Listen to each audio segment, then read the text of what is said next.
Good morning बच्चों। आज 30 अप्रैल है। मैं आपको हिंदी साहित्य का पाठ हिमालय की बेटियां पढ़ाने जा रही हूँ। पाठ 3 हिमालय की बेटियां।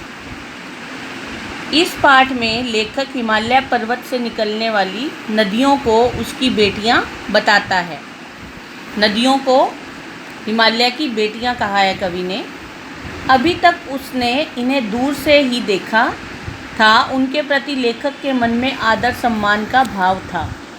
एक बार जब वह हिमालय के कंधे पर चढ़ा तो उसे उनका भिन्न रूप सामने आया। हिमालय पर्वत पर गंगा, यमुना, सतलुज दुबली पतली दिखाई देती हैं, अर्थात ये छोटी नदियां हैं। मैदानों में पहुंचकर इनका रूप बहुत विशाल यानी बड़ा हो जाता है। इन नदियों की बाल लीला देखकर उसे आश्चर्य होता है। उसे ये नदियाँ भागती प्रतीत होती हैं, यानी हिमालय जो है नदियों का पिता है, का भरपूर प्यार पाकर भी ये अतृप्त बनी रहती हैं। लगता है ये अपने प्रियतम यानी समुद्र से मिलने को बेचैन रहती हैं। ये घाटियाँ, उपजाऊ भूमि, तरह तरह के वृक्षों के जंगलों में से गुजर जाती हैं। हो सकता है बूढ़ा हिमालय इन पर अपनी नटखट लड़कियों के सिर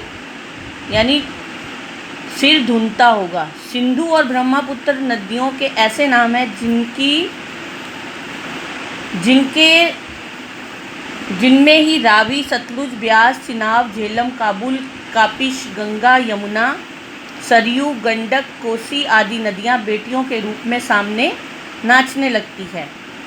वह समुद्र बड़ा भाग्यशाली है जिसे सिंधु और ब्रह्मपुत्र दोनों बेटियों का हाथ पकड़ने का श्रेय मिला। लेखक हिमालय को समुद्र का ससुर बताता है।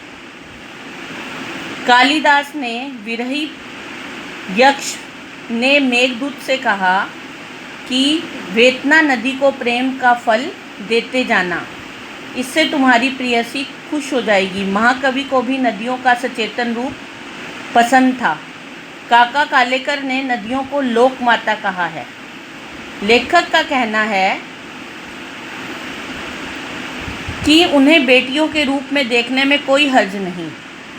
इनमें प्रेयसी की भावना उत्पन्न करना चाहिए। अनेक कवियों ने इन्हें बहन का स्थान दिया है। एक बार की बात है, लेखक तिब्बत गया था।